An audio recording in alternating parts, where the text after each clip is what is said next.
சொல்லுக்கும் அர்த்தத்துக்கும் தூரங்கள் கிடையாது. சொல்லாத காதல் எல்லாம் சொர்க்கத்தில் சேராது. எண்ணிக்கை தீர்ந்தாலும் முத்தங்கள் தீராது.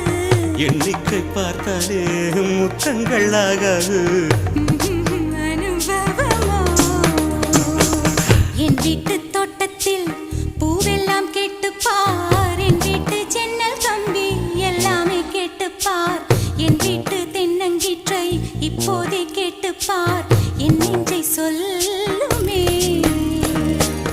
உன் வீட்டு தோட்டத்தில் பூவெல்லாம் கேட்டுப்பார். உன் வீட்டு ஜன்னல் கம்பி எல்லாமே கேட்டுப்பார். உன் வீட்டு தென்னங்கீற்றை ஒவ்வொன்றாய் கேட்டுப்பார். என் பேர் சொல்லுமே.